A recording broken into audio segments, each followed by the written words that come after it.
मैं ये कह रहा हूँ कि यहाँ कम से कम चैन से आटा तो मिल रहा है आपको, चावल तो मिल रहा है और फ्री में मिल रहा है। वहाँ तो उसके लाले पड़े हैं, उसके लिए आटे को लूटने के लिए। हाँ, वहाँ कहाँ? पाकिस्तान में।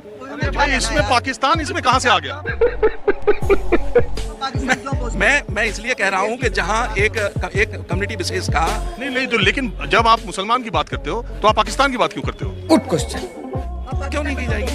क्यों नहीं की जाएगी? क्या हमारी रामनवमी पे तो कुछ नहीं? हमारे देश में जो मुसलमान है वो किसी भी हिंदू से कम हिंदुस्तानी कैसे है? ये आप कैसे डिसाइड कर सकते हैं? ये बात ठीक है, कम हिंदुस्तानी नहीं है, कम हिंदुस्तानी नहीं है। अब आए ना लाइन पे। हेलो, हाय, नमस्ते, सत श्री अकाल, आदाब, अस्सलाम वालेकुम दोस्तों। मैं नौशाद इंडिया से।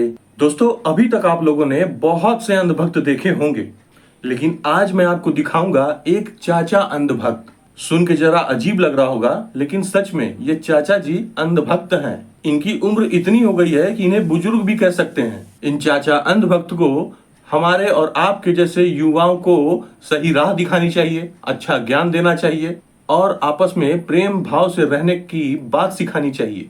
देश को अच्छा संदेश देना चाहिए, नौजवानों को सही राह दिखानी चाहिए। लेकिन नहीं, इनके ऊपर तो अंधभक्ति का भूत सवार है और ये बुजुर्ग अंधभक्त एक सच्चे पत्रकार से भिड़ गए। और दोस्तों, उसके बाद इस ईमानदार पत्रकार ने इनको ऐसा ज्ञान दिया, इनकी ऐसी क्लास लगाई कि ये बुजुर्ग अंधभक्त देखते और सुनते ही रह गए। पत्रकार महोदय और ये अंधभक्त, इन दोनों की बहस में बुजुर्ग अंधभक्त बात बात पर पाकिस्तान पाकिस्तान पाकिस्तान करते रहे और पत्रकार महोदय इनकी क्लास लगाते गए। तो दोस्तों, वीडियो बहुत ही मजेदार और इंटरेस्टिंग होने वाली है, तो चलिए बिना देरी किए जल्दी से वीडियो को शुरू करते हैं। तो फिर जब आप नहीं, मेरा देखिए बात जब हिंदुस्तान की हम कर रहे थे, आप कह रहे हैं वहां तो आटा भी नहीं मिला। नहीं ठीक है, आटे वहां हमसे उनकी क्या तुलना है? बात तो सही है। हमसे तो उनकी कोई तुलना नहीं है। वहाँ भिखारी शायद हिंदुस्तान में उनसे अच्छी स्थिति में हो, लेकिन तो जब आप सही है। उनसे जब हम चर्चा यहाँ करते हैं तो आप पाकिस्तान की चर्चा क्यों करते हैं? क्यों? बिना मुसलमान और पाकिस्तान के आपकी चर्चा पूरी नहीं होती। सही पकड़े हैं। जब आप मुसलमान की बात करोगे तो पाकिस्तान की करोगे। देखिए, वो तो गुलाब की जगह होता है, हाँ। कमल की जगह होता है, दोनों की अलग अलग बात करनी पड़ेगी। इसके बिना इनका काम नहीं चलने वाला। दो लोग हैं, आप दोनों एक ही। कितनी उम्र है आपकी? मेरी 65। आपकी कितनी है?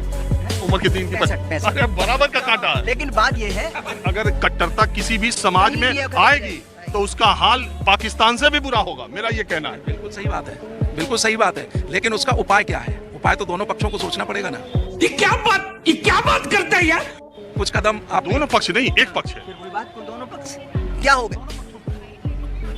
दो पक्ष कहाँ हैं? हम सब हैं। आपने दो पक्ष क्यों बना दिए? बांटने का काम कर रहे हैं, बताइए। तुम्हें शर्म है कुछ?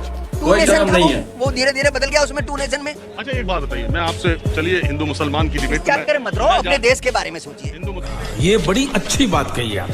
मुसलमान की तो ज्यादा मैं बात करता नहीं, नहीं लेकिन करनी, हाँ। जब आपने जिक्र छेड़ दिया तो मैं एक आपसे ऐसे क्या टॉपिक मिल गया? नहीं, मैं आपसे एक दूसरे तरह की बात करता हूँ। मैं चलिए कहता हूँ आपसे, एक कल्पना करता हूँ कि ये 20 करोड़ जो मुसलमान हैं, चलिए इनको एक बोरी में बंद कर देते हैं और इनको बोरी में बंद करके समंदर में फेंक देते हैं। इसके बाद वाला जो चुनाव होगा, इसके बाद की जो बातें होंगी, फिर क्या होगा? तब मुद्दा क्या होगा? नहीं, ये तो जिस किस्म का सवाल का जवाब आता है उस किस्म का सवाल कर मुझसे। ये कल्पना आपकी हो सकती है, आम आदमी की नहीं हो सकती। ये आप अपने व्यक्तिगत रूप से कह सकते हैं कि बोरी में भर के फेंक दिया जाए, संभव नहीं है और ना हो सकता है और ना कोई चाहेगा। अरे कहना क्या चाहते हो? मैं चाहता था कि आप यही जवाब दें। जब वो 20 करोड़ है और आप ही की तरह यहीं के मिट्टी से है, आप कोई दफना दिया जाता है, कोई जला दिया जाता है, इसी मिट्टी में वो भी शामिल होंगे। जब वो 20 करोड़ से ज्यादा है तो आप उनको उनका कह के कितनी कैसी बातें करोगे? देखिए, हमारे यहाँ ऐसा ही होता है। जो आरोप लगाया जाता है आरएसएस पे, बीजेपी पे, ये फंस गया सीएम। मैंने तो अभी किस ना आरएसएस का नाम लिया, ना मैंने बीजेपी का नाम लिया। मैंने ममता बनर्जी का भले नाम लिया कि उन्होंने धरना स्थल से कहा था कि अगर इधर से गए तो उधर होगा, उधर से होगा तो इधर होगा, और जितनी जगहों की रिपोर्ट आ रही है उसमें हावड़ा सबसे मजबूरी है। ममता जी की मजबूरी है क्योंकि वो उनका वोट बैंक सबसे ज्यादा वही है। क्या गए चाचा जी? और बाकी है सो दबा हुआ है, वो देखिए दबा के। और लेकिन बात यह है कि जब प्रधानमंत्री खुद कहते हैं कि हमको मोदी मित्र बनाए जा रहे हैं, हाँ। हर जगह मुसलमानों के, वो खुद कहते हैं कि पसमानदा समाज के पास हमको जाना है, वो खुद कहते हैं कि मुसलमानों के पास आप जाइए और अपनी बातें कहिए और उनसे वोटों की अपेक्षा न करिए। लेकिन जिस तरह की बात आप कर रहे हैं, ये दूरी को खत्म करने की बात कर रहे हैं या खाई को बढ़ाने की बात कर रहे हैं? कैसे भी करके निकाल मेरे बिल्कुल सही, बिल्कुल सही, गुड क्वेश्चन। मैंने दूरी को बढ़ाने की बात नहीं कही है, लेकिन जो वास्तविकता है समाज के बीच में और जो समय समय आपके देखने में होगी, समय समय पे उजागर हो जाती है, वो बात मैं कह रहा हूँ। एक ही उम्र के दोनों है ना। हाँ। और मैं तो ना आपसे पूछ के बैठा ना आपसे पूछ के बैठा, कितना आप फर्क है लोग दोनों बैठे में? थे, मैं भी बैठ गया। है, कोई सेम पहले उम्र से के। फिक्सिंग तो है नहीं कि मैंने इनको कहा आप इधर बैठिए आप इधर बैठिए। बिल्कुल नहीं हाँ? है, बिल्कुल नहीं है। तो बात का विरोधाभास है। आप जिस चीज को वास्तविकता कह रहे हैं वो कह रहे हैं कि बिल्कुल नहीं है। क्यों? मैंने किसी बात का, किसी पार्टी का विरोध नहीं किया, ना मैं नाम ले रहा हूँ। मैंने भी नहीं लिया किसी पार्टी का, एक ममता बनर्जी को छोड़ के। जहर अपना काम करता है, मिश्री अपना काम करती है। इस पानी में, जल में जहर डालेंगे वो अपना काम करेगा, मिश्री डालोगे अपना काम करेगी। और अब दूसरी बात- हमें देखना है कि हमें जहर के अंदर डुबकी लगानी है या मिश्री वाले मिठास में हमें जीना है। फैसला हमें करना है। सीधी सादी बात यह है कि सारी बात कोई और है ही नहीं। टॉपिक एचएम के अलावा कोई और टॉपिक ही नहीं है।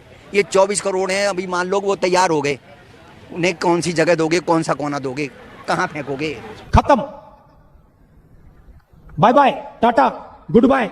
तो देखा आप लोगों ने दोस्तों, एक ही जगह एक ही उम्र के दो इंसान बैठे हुए थे, लेकिन दोनों की सोच में कितना फर्क है।